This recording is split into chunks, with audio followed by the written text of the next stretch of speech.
সিনেমার কি কোনো আর ভবিষ্যৎ আছে? আর্টিস্ট কোথায়? সকলে এখন ভয়েস ওভার করছে, সকলের ভয়েস ওভার আর্টিস্ট হয়ে গেছে। এই যে প্রতিদিন টিভিতে নতুন নতুন হিরোইনরা আসছে, 3 বছর পর তাদের দেখতে পাচ্ছ, আবার নতুন মানে ডিমান্ড অ্যান্ড সাপ্লাই না, সাপ্লাই অ্যান্ড সাপ্লাই, ডিমান্ডের কোনো জায়গাই থাকছে না।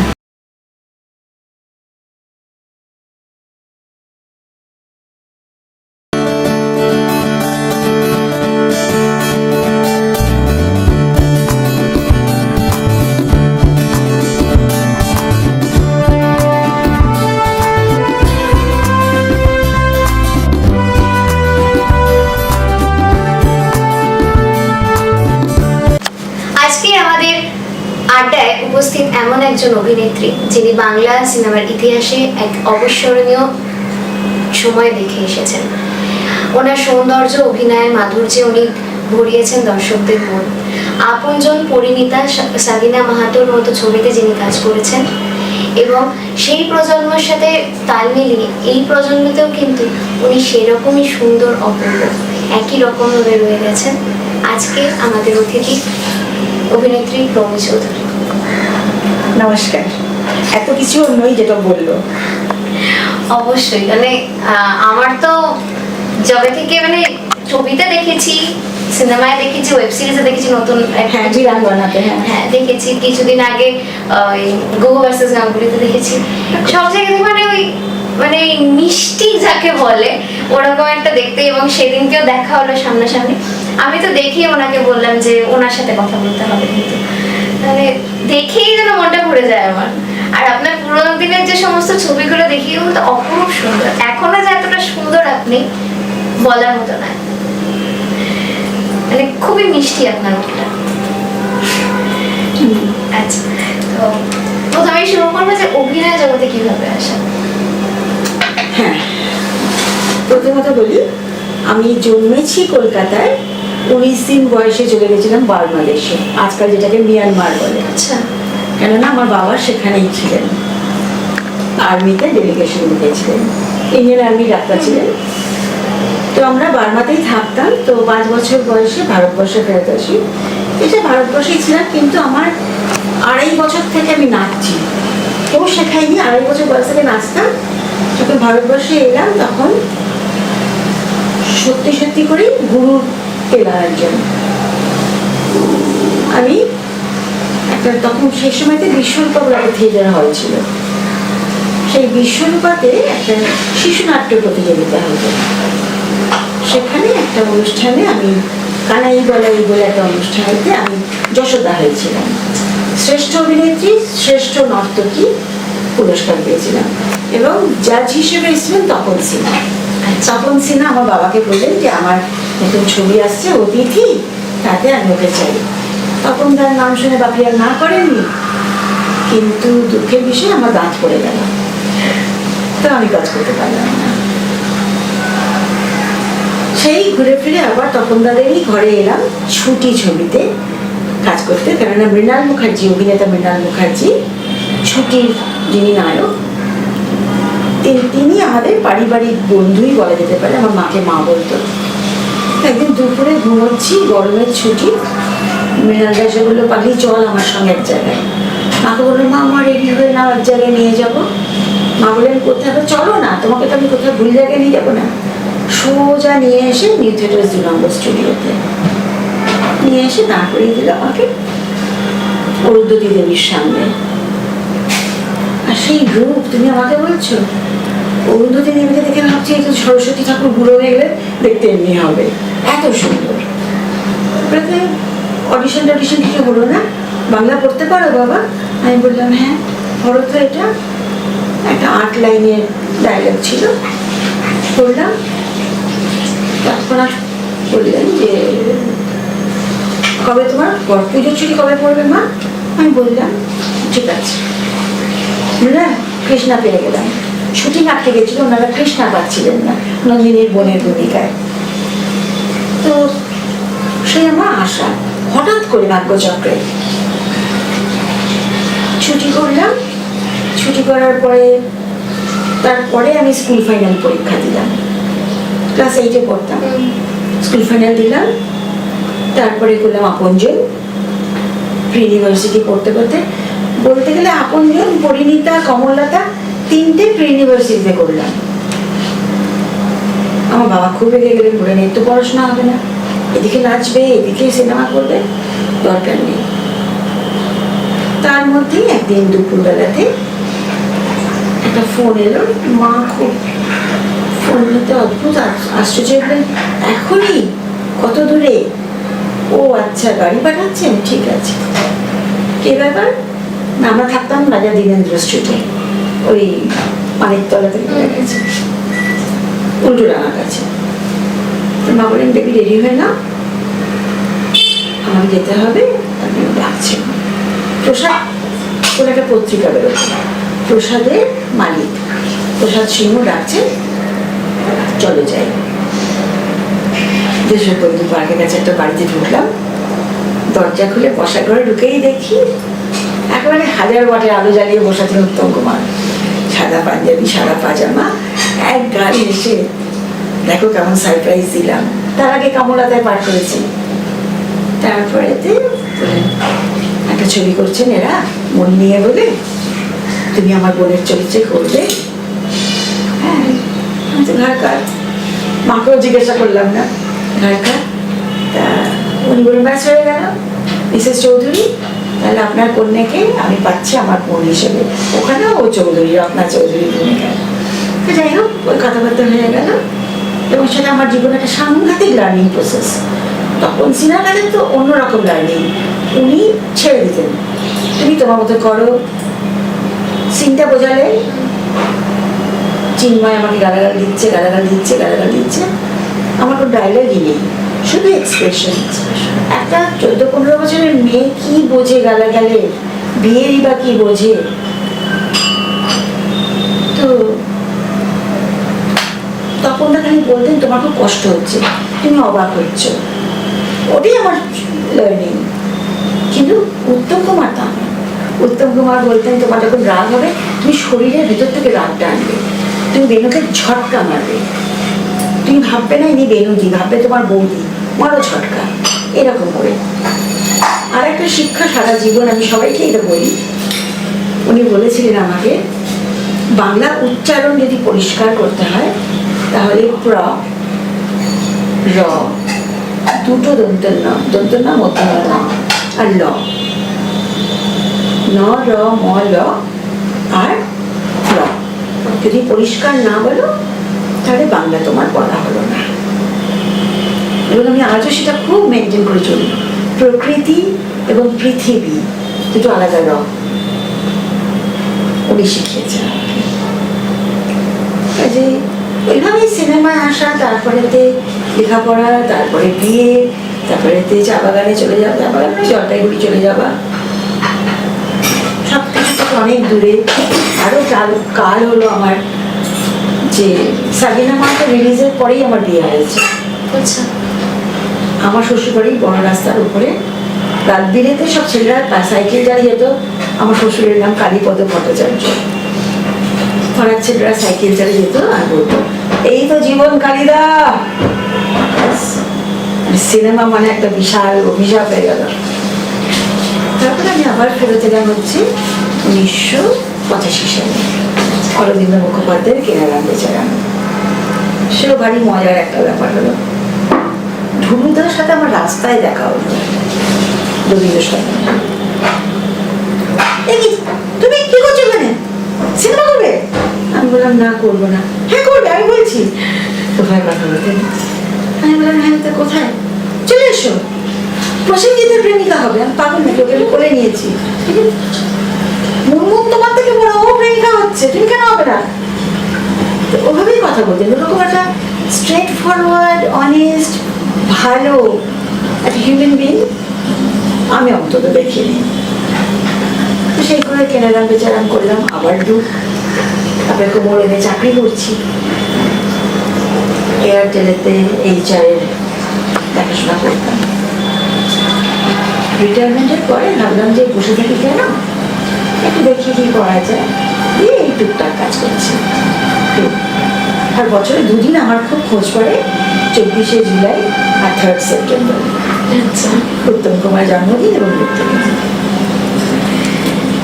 এমনিতে এখন তো ওয়েব সিরিজ গুলোতে আছে, দেখতে হ্যাঁ পাচ্ছি। করলাম, 4টা না 5টা করলাম।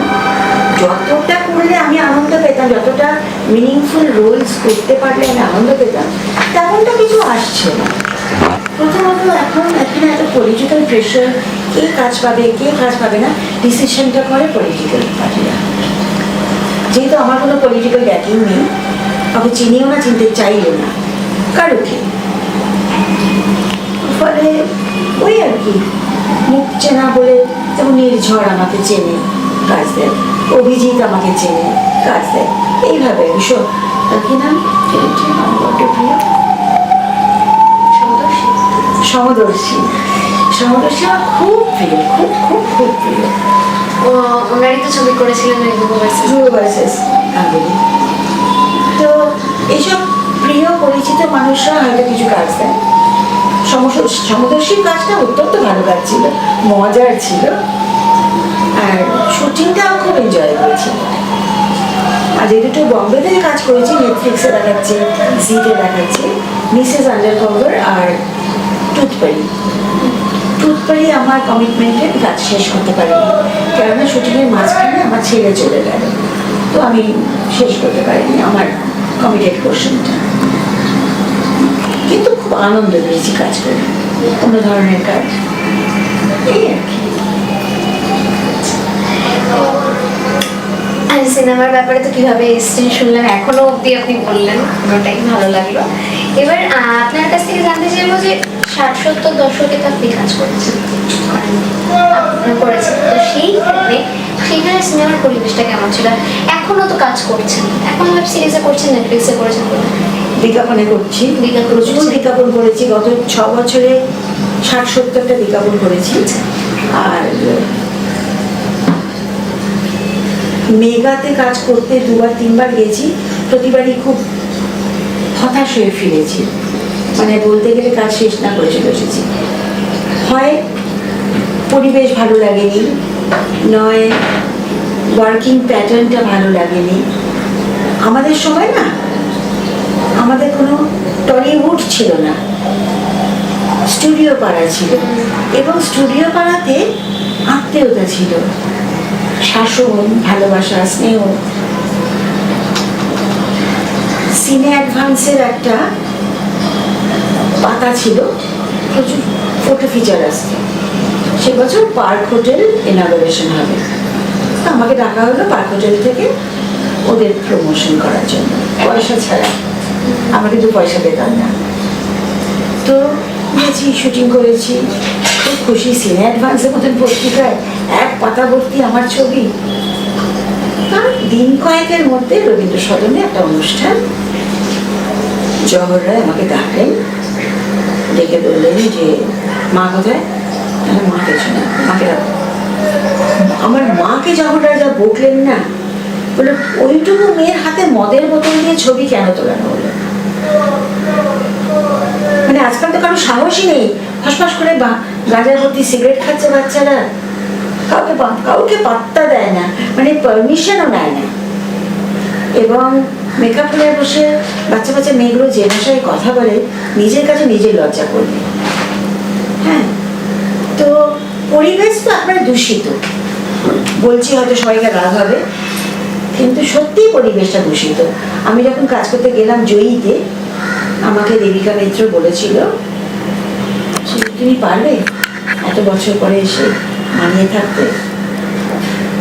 আমরা ধীরে ধীরে দেখেছি এই পতনটা, তুমি কোথায় ছিলে আর এখানে তুমি কাজ করতে আসছো, তুমি টিকতে পারবে না। And she was right. একেবারে আলাদা পরিবেশ। মানে তখন বলছেন যে একটা শৃঙ্খলা ছিল, শাসন ছিল, মানে ওরে বাবা, বড়দেরকে বড়দের জায়গা দেওয়া হতো, ছোটরা আদরের।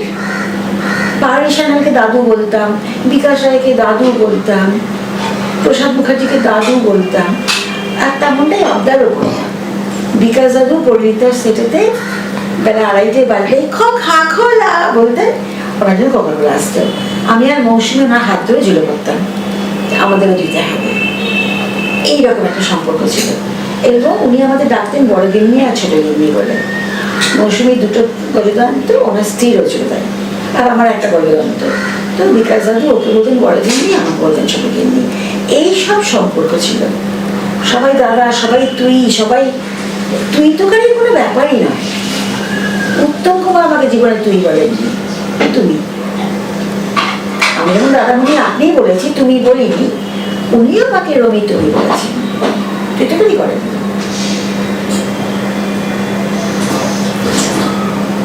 সাজিদা মাহাতো বা আপনজন, দুটোর মধ্যে কাজ করার অভিজ্ঞতা কেন? আপনজনে না পুরো ইউনিটটা ছিল ইয়াং ছেলেদের, সরদত্ত, মৃণাল, পার্থ, দেবুদা, আরো কারা ও কল্যাণ, এইসব ছেলেরা ছিল, ইয়াং ছেলেরা, আমার থেকে বড় কিন্তু দে ভেরি ইয়াং। মৃণালদা MSc পড়ছে, পার্থ BSc ফার্স্ট ইয়ার পড়ছে, এরকম সব বাচ্চা বাচ্চা। হ্যাঁ, আমিও ক্লাস 9-10-এ পড়ি, কিন্তু সকলেই ছোট। তো there was nothing glamorous about it. হ্যাঁ, বাড়ির দাদারা মিলে ইয়ার্কি মারছে, করছে, আমারও লেগ পুল করছে। আমাদের প্রডিউসার একদিন প্রচুর কলা নিয়ে এলেন, এসে আমাকে দিলেন, বেবি এলে, পেছনে লাগতে লাগলো, ঠিক চিনেছে কোন বাঁদরটা কলা খায়। তখন তা খুব বকলেন যে খবরদার কেউ বাঁদর বলবে না, কি সুন্দর বাচ্চা একটা। তো আপনজনের অভিজ্ঞতা আলাদা। আর সাগিনা করতে গিয়ে দেখলাম দিলীপ কুমারকে, এবং দিলীপ কুমার মানে কোনো কিছু ধারতেন না। উনিও ভীষণ ক্যামেরা পেতে ভালোবাসতেন, ক্যামেরার খিদেটা ছিল, যেটা উত্তম কুমারের ছিল না। এবং একটা মজার ব্যাপার ছিল, আমি কাউকে বলে শেষ করতে পারি না, দিলীপ কুমার না কোনো গানেতে লিপ দিতেন না। আচ্ছা, গানটা বাজছে, উনি গানের সুটা ধরে নিলেন, ছোটি সি পঞ্চির গানটা হচ্ছে, উনি যা ইচ্ছে তাই বলে যাচ্ছেন, কিন্তু ওই রিদমে নাচছেন, ঘুরে বেড়াচ্ছেন। ক্যামেরা একদম মুখে, এখানে ক্যামেরা এসে গেল, তখন লিপ দেবেন, লং শটে মুখে কোনো রকমের লিপ দেবেন না। ওটা আমার খুব ভালো লেগেছিল। নিজের মতনই থাকতেন। হ্যাঁ, এবং ওনার বাংলা শেখার একটা অপরিসীম ইচ্ছা ছিল। আমাকে ডাকতেন বেবি বলে, ছোট ছিলাম বলে তো বেবি, বেবি আর কত পড়বিস। আমার সামনে পরীক্ষা, ব্রিলিয়ান্স পরীক্ষা। তো আমার মাস্টারমশাই ছিলেন অজিতেশ বন্দ্যোপাধ্যায় আর রুদ্রপ্রসাদ ছিলেন। তখন তাই বলে দিয়েছিলেন যে ও যখন পড়বে তো নিয়ে দেখে নেবেন। সন্ধ্যের পরে সবাইকে রিহার্সাল হয়ে গেল, ক্যাম্প ফায়ার হচ্ছে, আমি পড়ছি। উনি আসতেন, বেবি আর কত পড়বিস, হ্যাঁ আরো পড়বিস, বেবি ভাত খাবিস। একটা সবার লাগালেই বাংলা হয়ে গেল। আর আমার মায়ের কাছে বসে খুব নিরীহ মুখে ঝোল, মাছের ঝোল আর মাছের ঝাল, হোয়াট ইজ দ্য ডিফারেন্স? মা বলে বোঝাতে পেরেছিল, আমি এগুলো পারতাম না। হি ওয়াজ এক্সট্রিমলি ইমপ্রেসড। মাছের ঝোল, মাছের ঝাল, সারা সন্ধ্যাবেলা মাছের ঝোল, মাছের ঝাল, এরকম। ওইটা একটা আলাদা অভিজ্ঞতা। যেমন Saira Banu was a very distant star. She was like এই রিনা ব্রাউনের মতো আমাকে টাচ না করে, ওইটাই। উনি নিজের মতন থাকতেন, একদম আলাদা বসতেন, ওটি করে দিয়ে মুখ ধুতেন, ওটি করে দিয়ে হাত ধুতেন। কিন্তু দিলীপ কুমার খুব আড্ডা মজলিসি, ভীষণ সুইট একটা মানুষ। হ্যাঁ। আর সহপরিচালকে বা সহ অভিনেতার সাথে কাজ করে সবচেয়ে বেশি ভালো লেগেছে? স্বপন সিনহা। আমার অভিনেতা অবশ্যই উত্তম কুমার, অবশ্যই উত্তম কুমার। আর সবচেয়ে বেশি শিখতে পেরেছেন? উত্তম কুমার। যদি অতীতের কোনো সিদ্ধান্ত বদলাতে পারতেন তাহলে কি করতেন?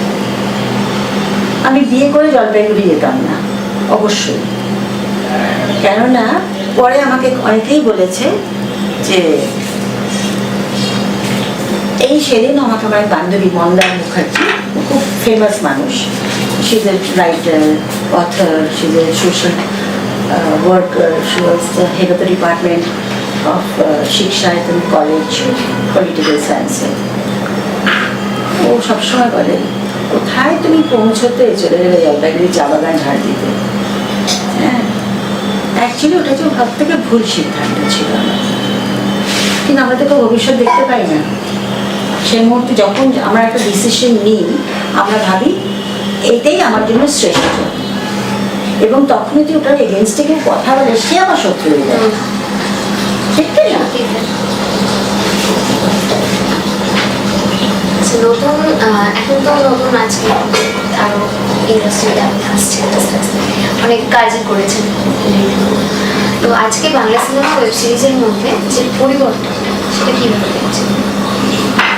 প্রথমত ওয়েব সিরিজে কোনো রকম সেন্সরশিপ নেই বলে পরিবারের সকলে মিলে দেখা যায় না। বিক্রি করার জন্য এমন সমস্ত দৃশ্য ঢোকানো হয় যার কোনো প্রয়োজন নেই, এগুলো ছাড়াও চলতে পারে। সব থেকে ওটাই আমার চোখে সব থেকে খারাপ লাগে ওইটা। আর যেহেতু বাংলা ছবিতে আজীবনই গানের মিউজিকের একটা বড় ভূমিকা ছিল, সেটা এখন একদমই হ্যাঁ, একটা দুটো গান কি ভালো লাগে না? শুনতে লাগে, ভীষণ টেম্পোরারি। আজকে লাগলো পরশু ভুলে যাবে, কিন্তু নিশিরাত বাঁকা চাঁদ তুমি ভুলবে না, তাই না? নীল ছোট ক্ষতি নেই আকাশ তো বড় তুমি ভুলবে না। যে জিনিসটা চিরন্তন থেকে যায় সেটাই সুন্দর। আজকাল এসব গান হচ্ছে আমি নিরুদ্দেশের ঘুরি নাকি, যে আমাকে রাখতে পারে তার কাছে উড়ি। গানের যেমন লিরিক খারাপ, তেমন সুর খারাপ, তেমন গায়কই তো মানে less shed is better.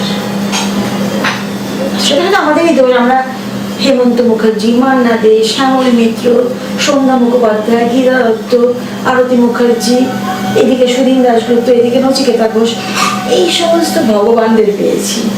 Manabendra Mukhopadhyay, সব তো ভগবান, একজন ভগবান। শাশ্বত চট্টোপাধ্যায় সুরেন্দ্রদার ছেলে, অপু পেছনে লাগে, আমাকে বলে স্বর্ণযুগের স্বর্ণ নায়িকা। আমি নায়িকা তো ছিলাম না, কিন্তু আমি সত্যিই স্বর্ণযুগে কাজ করেছি, অনেক সৌভাগ্য আমার। আমি উৎপলা সেনকে দেখেছি, আমি হেমন্ত দাকে দেখেছি, এবং খুব নিকট ছিল তাদের প্রত্যেকে।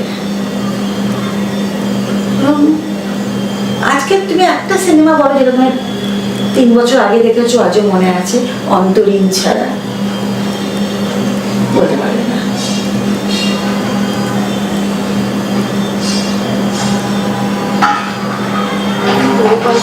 বলা সেই যে খুব ভালো লেগেছে, মানে হয় না, মানে একদম আমার কানেক্ট করে দিল। ওরা ছুটি ছুটি তুমি যতবার দেখবে, আপনজন আজকের প্রেক্ষাপটে আজকের রাজনৈতিক অবস্থার মধ্যে আপনজন অত্যন্ত মানে ওয়ার্কেবল একটা ব্যাপার। টাকা দিয়ে গুন্ডাকে বেরিয়ে দেওয়া হচ্ছে, গুন্ডারা এসে দোকান বন্ধ কর বলছে, সবই আজও চলছে। এইগুলো ছবি কোনদিন পুরনো। আচ্ছা, নতুন অভিনেতাদের মধ্যে কাউকে ভালো লাগে যে এনার অভিনয় এখন ভালো লাগছে? তো ওই জন্য মনে দাগ কাটে না তো, প্রত্যেককে দেখি একটা ম্যানারিজমে ভোগে। আমি প্রথম যখন দেবী সর্বমস্তা দেখেছিলাম, মিনার্ভা থিয়েটারের লবিতে একটা খাতা রাখা ছিল, আমি লিখেছিলাম আ স্টার ইজ বর্ন, অনির্বাণকে দেখে।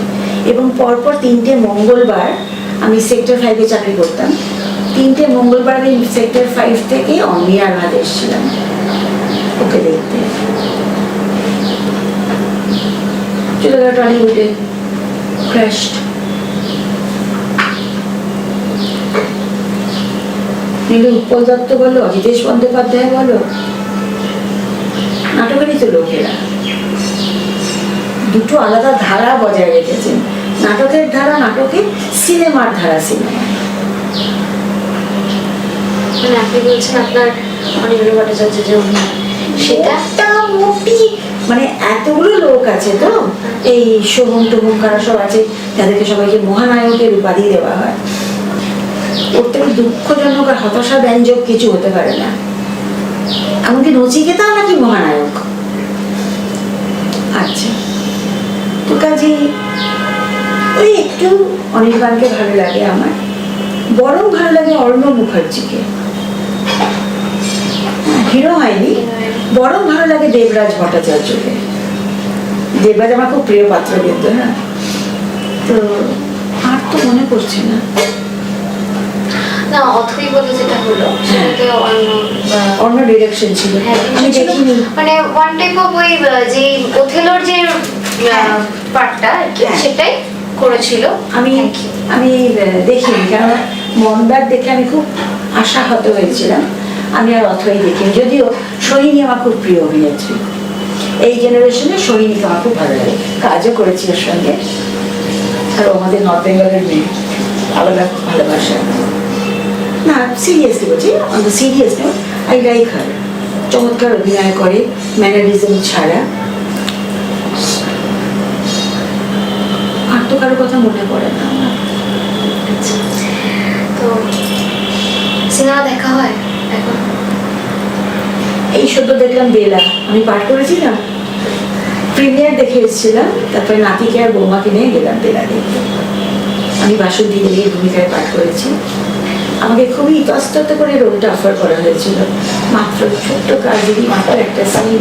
আমি বললাম যে না, যার নামটা বললে তার চটিতে পা গড়াতে পারবো, এটাই আমার সৌভাগ্য। সবাই তো বললো ভালোই করেছে, আমার কাজটা করে ভালো লেগেছে।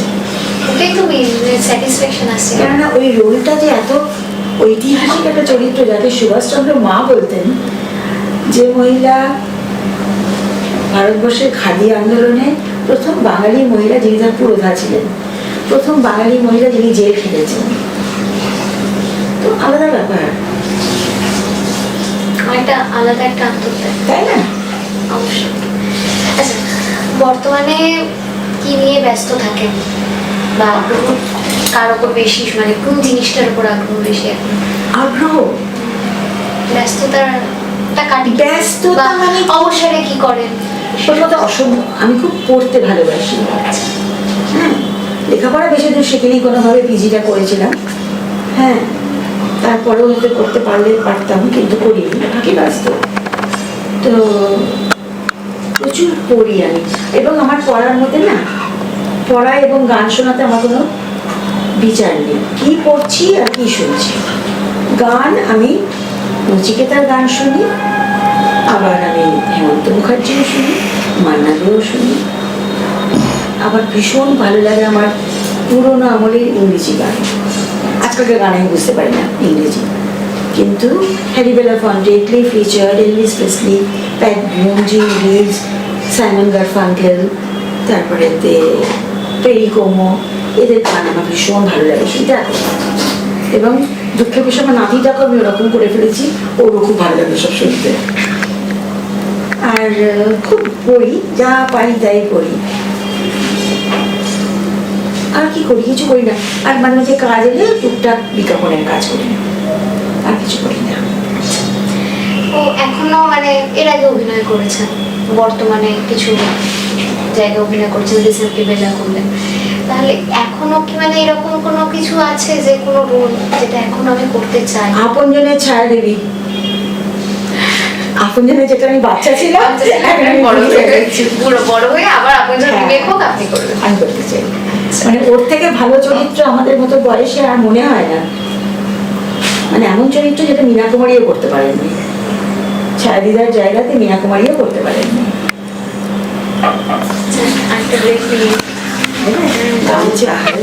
আপনার মতে বাংলা সিনেমার ভবিষ্যৎ কেমন দেখছে? আমি আরেকটু বড় করে বলি, সিনেমার কি কোনো আর ভবিষ্যৎ আছে? হলিউডে যা ছবি রিলিজ করছে সবই তো দেখছি আমি, ওই Superman, Spiderman, Iron Man, woman, টোম্যান।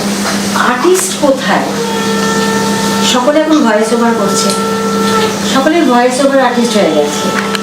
কাজে সিনেমার আমি কোনো বুঝতে পারছি না, কেননা ওই যে বড় বড় যত হাউসগুলো, মেট্রো গোল্ডউইন মেয়ার বা প্যারামাউন্ট পিকচার্স বা কলম্বিয়া পিকচার্স, তারাও তো আজকাল সিনেমা, গল্প, রোম্যান্স, কমেডি, হয় হরর, নইলে এইসব সুপারম্যান, স্পাইডারম্যান। ওই একই বাংলা সিনেমা তো পৃথিবীর বাইরে নয়। আজকে শাহরুখ খান, সালমান খান এরাও কিন্তু ভয়েস ওভার আর্টিস্ট হয়ে গেছে। সিনেমা হচ্ছে না, সিনেমা ভবিষ্যৎ বুঝতে পারছি না কি হবে। অ্যানিমেশন বা মাল্টিমিডিয়াতেই শেষ। তাও যদি আবার হয়, না আমরা তো আশা ছাড়বো না, আমরা আশা রাখবে। তো এখন মানে তখন যে সমস্ত তরুণ অভিনেতা অভিনেত্রীরা আসবেন, তো তাদের ক্ষেত্রে আপনি এত বছর অভিনয়ের মধ্যে ছিলেন, এখনো আছেন, কি উপদেশ দিতে চাই? অনেস্টি আর কুইক মানির দৌড় না করে যেতে। যেই মুহূর্তে মানুষ একটা ওই চোরাবাড়িতে পা রাখে না, বুঝবার আগেই তলায় চলে যায়। তুমি আমাকে বলো, এই যে প্রতিদিন টিভিতে নতুন নতুন হিরোইনরা আসছে, 3 বছর পর তাদের দেখতে পাচ্ছ? আবার নতুন মুখ। মানে ডিমান্ড অ্যান্ড সাপ্লাই না, সাপ্লাই অ্যান্ড সাপ্লাই। ডিমান্ডের কোনো জায়গাই থাকছে না।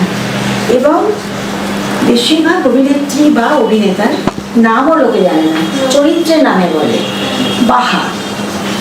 বাহার আসল নামটা কোথায় 10% লোকও জানে না। মানে তারা যদি নিজেদের উপর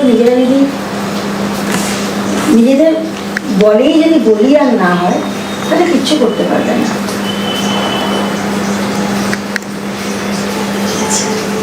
আপনার জীবনে এখনো কোনো অসম্পূর্ণ স্বপ্ন রয়ে গেছে কি, যেটা যদি পূরণ করতে পারতেন বা পারেন, মানে ভবিষ্যৎ করার ইচ্ছা আছে? আমি বেড়াতে ভালোবাসি, আমার যা স্বপ্ন বাকি আছে পূর্ণ হয়নি, প্রচুর বেরিয়েছি।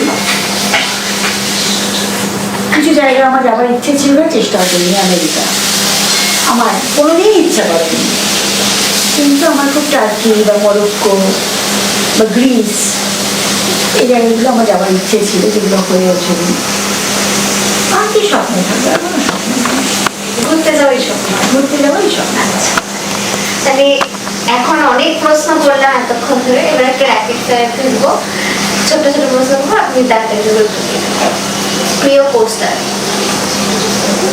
কে আবার? উত্তম কুমার। এটা আমি উত্তর জানতাম, তা আমি প্রশ্নটা আরেকবার করলাম। আচ্ছা, প্রিয় ডায়লগ যেটা আজও মনে আছে? আপন দিনের ওপেনিং সিনেতে চিন্ময় রায় বলবেন আমাকে উদ্দেশ্য করে, ঠাকুরের নাম তো শুনেছি আনন্দময়ী, তবে এত নিরানন্দময়ী কেন গো?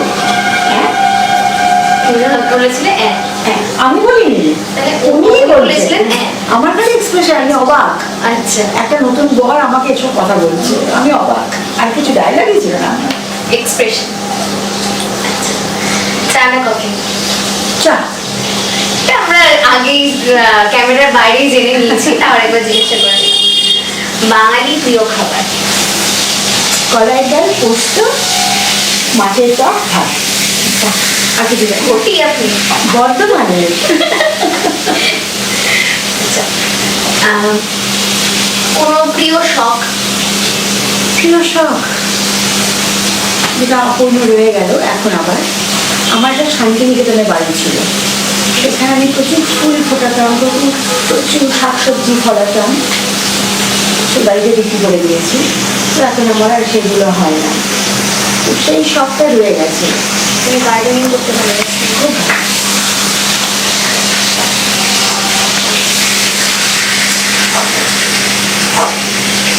এখনকার আগে এক ধরনের সিনেমা হল ছিল, এখন প্রচুর পুরোনো সিনেমা হল ভেঙে দিয়ে নতুন করে তৈরি হয়েছে, বা কিছুটা হয়নি, সিনেমা হল ফ্ল্যাট বাড়ি হয়ে গেছে, কিছু মাল্টিপ্লেক্স তৈরি হচ্ছে। তো এই যে পরিবর্তন, মানে আমি বলছি না যে যেটা একদম ভেঙে দিয়ে শেষ হয়ে গেল ওখানে সিনেমা থাকলো না, ওইটার কথা আমি আসছি না। আমি বলছি মাল্টিপ্লেক্স আর আগেরকার দিনের সিনেমা। মানে প্রিয়া নাকি অ্যাক্রোপলিস? আমি বলবো প্রিয়া। সিনেমা দেখতে যাবো তো, কিন্তু খেতে যাচ্ছি না। আমি যাবো পার্টি, সিনেমা দেখবো, বাড়ি চলে আসবো। আপনার কি মনে হয়, মানে এটা আমি একটুখানি এর বাইরেই প্রশ্নটা করি, বাইরে বাইরে, যে আজকের দিনে দাঁড়িয়ে মানে অ্যাক্টর অ্যাক্ট্রেসরা বা ডিরেক্টররা সিনেমা বিক্রি করার জন্য উঠে পড়ে লাগে, মানে প্রিমিয়াম হচ্ছে, মানে 4-5 জায়গায় প্রিমিয়াম হচ্ছে, এবং সেই যে একটা মানে কি কি বলবো, উঠে পড়ে লাগা যে আমাকে কিছু করেই হোক হলে মানুষকে পৌঁছাতে হবে, কিন্তু হলে মানুষ যাচ্ছে খুব কম। এটা কি মাল্টিপ্লেক্স করার কারণে? কেন যাবে বলতো? পরিবারেতে বাবা মা দুটো বাচ্চা ধরে নিচ্ছি আমি, সিনেমা এই মাল্টিপ্লেক্সে সিনেমা দেখা মানে হাসতে হাসতে 1,500-2,000 টাকা খরচা। কজন মানুষের পক্ষে সম্ভব? তারপর যাতায়াত আছে, হ্যাঁ, আমার মতো সবাই কাছে বাড়ির পাশে অ্যাক্রোপলিস নয়, কাজে মানুষ দুবার ভাবে। আমাদের ছোটবেলাতে কি হতো, 1 টাকা 80 পয়সাতে রেয়ার স্টল, 2 টাকা 60 দিলে পরে ব্যালকনি, তবে সিনেমা দেখতো, হল ভরে ভরে উঠছে। মানে আমি এটা এখন দেখছি ইদানিং সিনেমার যে দেখার যে চলটা, হলে গিয়ে সিনেমা দেখার চলটা কমে যাচ্ছে এই পয়সার জন্য। কিন্তু এই জিনিসটা কেন কেউ বুঝছে না, মানুষ সিনেমাটা তো বিক্রি হচ্ছে না সেক্ষেত্রে না। কারণ এখন যেরকম ইন্টারনেটের যুগ হয়েছে, কিছুদিন পরে ওটিটিতে চলে আসছে, মানুষ ওটিটিতেই দেখে দেখছে। কারণ ওটিটি সাবস্ক্রিপশন তো আছে, সেটা বড় pocket friendly and you have multiple option. তোমার একটা ওটিটি বাদ দিলে তোমার 10টা ওটিটি আছে। তুমি নেটফ্লিক্স দেখবে না, সেটাকে হইতেই দেখো, দেখবে না, প্লিজ দেখো না, দেখবে না, তাহলে ফ্রাইডে দেখো না, দেখবে না, তাহলে তুমি অ্যামাজন দেখো, তুমি সোনি দেখো, তুমি এটা জি5 দেখো। এক অপশনস আছে, মাসে 1,000 টাকা খরচা করে তুমি যা চাও তাই, মানে রাউন্ড দ্য ক্লক সিনেমা দেখতে পারো, and all sorts of everything. তুমি কি চাও? কাজে আমি তাহলে 1,500 টাকা দিয়ে একটা সন্ধ্যেতে 2 ঘন্টায় সিনেমা দেখতে যাবো, আমি বাড়িতে বসে স্নান টান করে খেয়ে দিয়ে নিশ্চিন্তে সিনেমা দেখবো, এই হয়ে যাচ্ছে। তাহলে তো সিনেমার যে মানে আগে যে জগৎটা ছিল সেটাই তো আর থাকবে না।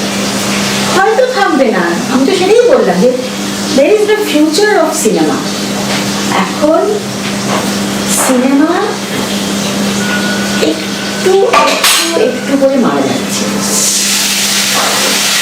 শাহরুখ খান, সালমান খানরা ভয়েস ওভার করছেন, আমাদের প্রচুর বাংলা আর্টিস্টও রয়েছেন যারা ভয়েস ওভার আমি করেছি, আমি বিজ্ঞাপনে করি ভয়েস ওভার।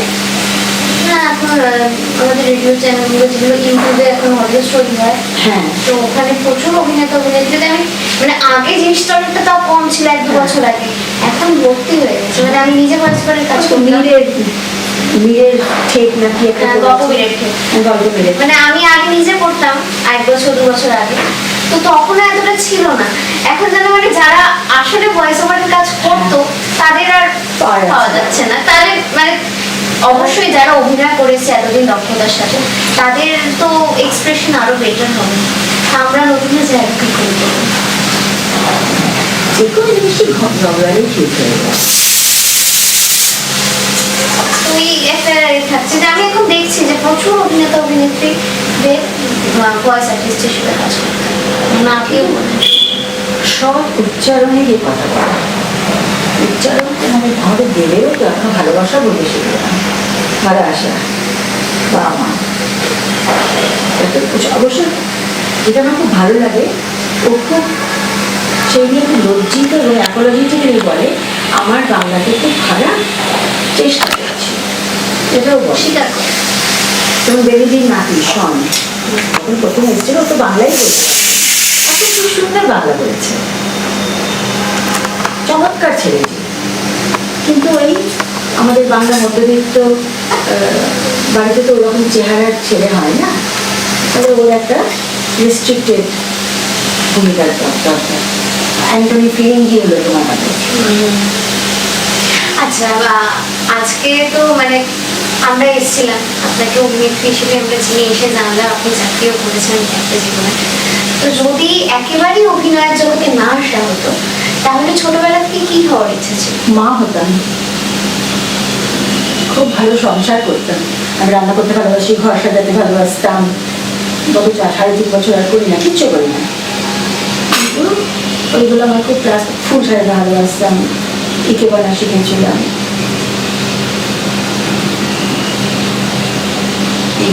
সিনেমা করাটা আমার কাছে খুব প্রায়োরিটি ছিল না বোধ হয়, হঠাৎ করে হয়েছে, হঠাৎ করে হয়েছে, হঠাৎ করে লেগে গেছে।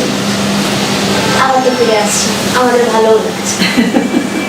আমার ভালো লাগছে, কেননা সারাদিন তো এই ঘরটায় আমি এই চেয়ারটা, নইলে এখানে এই চেয়ারটা বসে থাকি, ফলে আমার জগৎটা খুব ছোট হয়ে গেছে। এই যেদিন যেদিন কাজ করতে পেরে অনেকের সাথে দেখা হয় তখন আমার খুব ভালো লাগে। 3-4 দিন সেটা ভেবেই সময় কেটে যায়। না, আমি করতে পারিনি। আমি জয়ীতে আমাকে একটা খিটখিটে বিশ্বাসই পাঠিয়েছিল, আমি পালিয়ে এসেছি।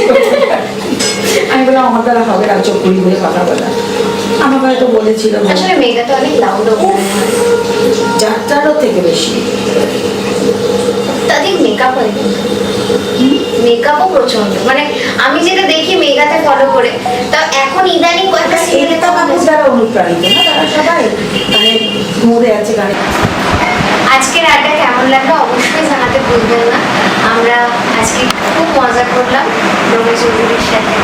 আমার তো ওনাকে দেখেই মানে সেই মানে দিদা দিদা ভাব লাগছে, মানে দিদা বলতে ইচ্ছা করছে। তো আমার নিজের দিদার এখন আছেন একজন। এইভাবেই খুব মজা করে কাটলো আজকের দিনটা। আপনাদের কেমন লাগলো অবশ্যই জানাতে ভুলবেন না। লাইক করবেন, কমেন্ট করবেন, শেয়ার করবেন, আর চ্যানেলে যদি নতুন